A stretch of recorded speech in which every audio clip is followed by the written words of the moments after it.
So Parvati கூப்பிட்டு சாண்ட்ராவை கிட்ட பேசுகிறாங்க. இந்த மாதிரி எல்லாரும் சேர்ந்து குரூப்பாக நம்மளை மட்டும் அடிக்கிறாங்க அப்படின்னு சொன்னதுக்கப்புறம் சாண்ட்ராவோட மைண்டு சுத்தமாக மாறிடுச்சு. அவங்களும் சொல்கிறாங்க, ஆமாம் கனி வந்து என்னை வந்து விடவே இல்லை அப்படின்னு சொல்கிறாங்க. அங்கே எதுவும் ஜட்ஜ்மெண்ட் பண்ணுறதுக்கு விடவே இல்லைன்னு, அவங்க தான் எல்லா டிசிஷனையும் எடுத்தாங்கன்னு. அப்படின்னா சாண்ட்ரா அந்த இடத்துலையே வந்து ரிட்டாலியேட் பண்ணியிருக்கலாம். எதுக்காக அவங்க அமைதியாக இருந்தாங்கன்னு தெரில. அந்த இடத்துலையே கனிக்கிட்ட சொல்லியிருக்கலாம், நானும் தான் ஒரு ஜட்ஜு, ஸோ நானும் டிசிஷன் எடுக்கலாம் அப்படின்னு சொல்லியிருந்துருக்கணும். அதையே சாண்ட்ரா பண்ணாமல் இருந்தாங்கன்னு நமக்கு தெரியல.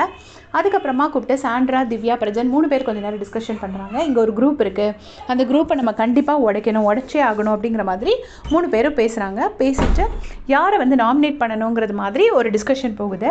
அதுக்கப்புறம் எல்லாருமே பார்வதியை பார்க்க வராங்க.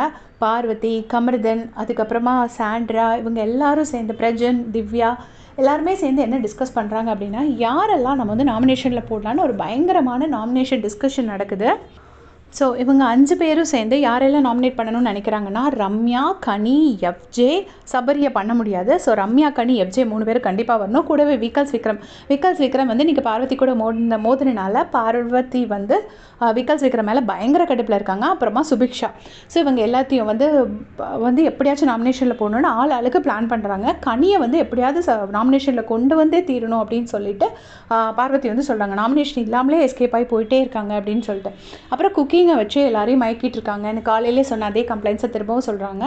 ஃபுல்லாக மொத்தமாக இவங்க 5 பேரும் சேர்ந்து இப்படி நாமினேஷன் டிஸ்கஷன் பிளான் பண்ணுறது வந்து ரொம்ப தப்பு. ஏன்னா இப்படி ஓப்பனாக போட்டு மொத்தமாக ஒரு 5 பேர் அடிக்கணும்னு சொல்லி பிளான் பண்ணுறாங்க. அது யார் பண்ணாலும் அது தப்பு தான். இது எப்படி பிக் பாஸ் அலோவ் பண்ணிகிட்ருக்காரு அப்படிங்கிறது தெரியல. முன்னாடியெல்லாம் வந்து இப்படி சொல்லுவாங்க, இப்போ வந்து எல்லாத்தையுமே அப்படி ஃபுல்லாக விட்டுட்டாங்க. அப்புறம் திவாகரனாவும் சேர்ந்து யாருக்கு ஓட் போடணுங்கிறதையும் அவங்க டிசைட் பண்ணுறாங்க. அப்புறம் இந்த குரூப்பில் ஒருத்தரையாக தூக்கியே ஆகணும். இந்த வாரம் ரம்யாஜு போயே ஆகணும். அரோராக்கு யார் ஓட் போடணும்? கமருதீனுக்கு மட்டும் அரோராக்கு ஓட் போடுறதுக்கு மனசு இல்லை. ஸோ அவர் வந்து நான் எஃப்ஜேக்கும் இன்னொரு பர்சன் கேவி இந்த மாதிரி யாரோ ஒரு பர்சனுக்கு போடுறேன் அப்படிங்கிற மாதிரி சொல்கிறாங்க. ஸோ மொத்தமாக எல்லாருக்கும் 2 ஓட்டு விழுற மாதிரி யார் எத்தனை ஓட் போடணுங்கிறத கம்ப்ளீட்டாக டிஸ்கஸ் பண்ணுறாங்க. கடைசி வந்து சாண்ட்ரா வந்து நான் வந்து டைரக்ட் நாமினேஷன் வந்து சுபிக்ஷாவை பண்ணுறேன் அப்படிங்கிற மாதிரி டிஸ்கஸ் பண்ணி முடிச்சிருக்காங்க.